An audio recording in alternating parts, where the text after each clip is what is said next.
हैं बिहार में होने वाले 4 सीटों के उपचुनाव की, जहां बीते लोकसभा चुनाव के दौरान वहां के विधायक दिल्ली पहुंच गए। जनता ने उन्हें सांसद के तौर पर चुना और ऐसे में ये 4 सीटें खाली हुई है, वहां चुनाव होने हैं। इन 4 सीटों में से 3 सीटें तो फिलहाल INDI अलायंस खेमे के पास है, जो बरकरार रखने की कोशिश होगी। एक सीट हिंदुस्तानी अवाम मोर्चा, जो कि फिलहाल NDA खेमे में है, उसके पास है। तो NDA खेमे का यह प्रयास होगा कि इन 3 में से कम एक सीट में तो जरूर सेंधमारी हो और NDA खेमे की संख्या इन 4 सीटों में बढ़ाई जाए, क्योंकि इसे 2025 से पहले हो रहे सेमीफाइनल के तौर पर देखा जा रहा है। और मुकाबला दिलचस्प है। इमामगंज से दीपा कुमारी और रोशन कुमार मुकाबले में हैं, तो रामगढ़ से अशोक सिंह और अजीत सिंह के बीच आमने सामने का मुकाबला बताया जा रहा है।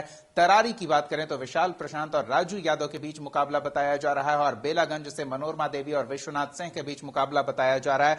हालांकि दिलचस्प मुकाबले की बात यह है कि यहां प्रशांत किशोर ने अपनी नई पार्टी जनसुराज का प्रत्याशी भी मैदान में उतार दिया है और मुकाबले को त्रिकोणीय बनाने का प्रयास कर रहे हैं। लेकिन NDA खेमा हो या INDI अलायंस खेमा, दोनों जनसुराज को कोई भी प्रभाव नहीं मान रहे हैं चुनाव के दौरान। सीधे गौतम का रुख करते हैं। पहले तो उनसे जानते हैं कि निर्वाचन आयोग की ओर से इन 4 सीटों पर निष्पक्ष और शांतिपूर्ण मतदान संपन्न कराने के लिए क्या व्यवस्था की गई है। जी गौतम।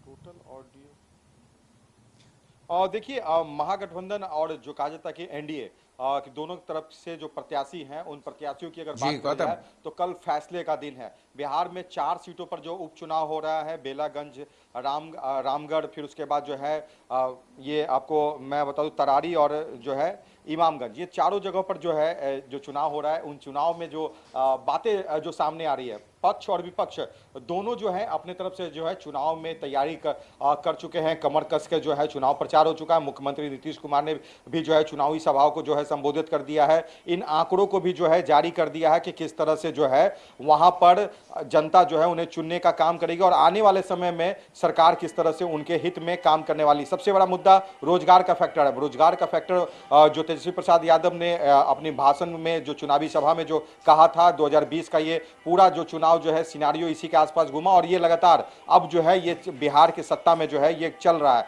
अब जो है इस बार का उपचुनाव है, ये बिहार के 2025 के चुनाव की कुछ रूपरेखा जरूर लोगों के सामने जरूर रखेगा। हालांकि ये फैसला नहीं कहा जा सकता कि 25 का समीकरण इसी के अनुसार तय होगा, मगर ये जरूर है कि कुछ लोगों को उम्मीद जो है कि ये लोगों का मूड क्या है। एक तरफ प्रशांत किशोर ने भी अपने कैंडिडेट को उतार दिया है, दमखम से जो है चुनाव में गए हुए हैं, चुनाव प्रचार कर रहे हैं और तेजस्वी के खिलाफ जो है जमकर अपनी बातों कर रख रहे हैं। साथ ही साथ जो है बिहार में जो काम हुआ नहीं हुआ उसके खिलाफ कौन जो है जिम्मेवार है और आखिर बिहार के लोगों को आज भी पलायन के लिए क्यों मजबूर होना, ये तमाम चीजें जो है बिहार के चुनावी सभाओं में जो है बात चला। अब देखिए मैं आपको बता दूं, 2 जगह इमामगंज और बेलागंज, ये 2 ऐसे क्षेत्र हैं गया के जहां नक्सल से भी प्रभावित क्षेत्र है। पुलिस की तैयारी, अपने बिहार पुलिस की अपनी तरफ से तैयारी है, साथ ही साथ जो सेंट्रल फोर्सेज है उसकी भी जो है डिप्लॉयमेंट वहां पे रहेगी, होमगार्ड के जवान भी रहेंगे।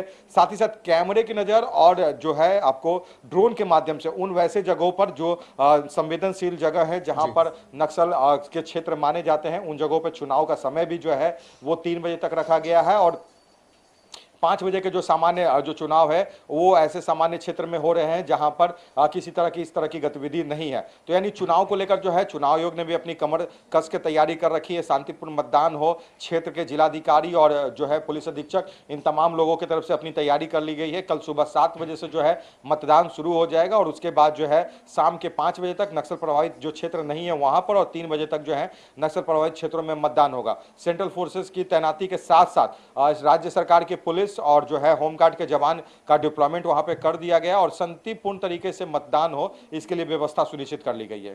जी बिल्कुल, धन्यवाद गौतम इस तमाम जानकारी के लिए। तो बेलागंज, इमामगंज, तरारी और रामगढ़, इन चारों विधानसभा सीटों पर जहां उपचुनाव होना है, वहां के हर एक मतदाता से हमारी यही अपील है कि अपने मताधिकार का प्रयोग करें, लोकतंत्र की मजबूती में अपनी भागीदारी सुनिश्चित करें।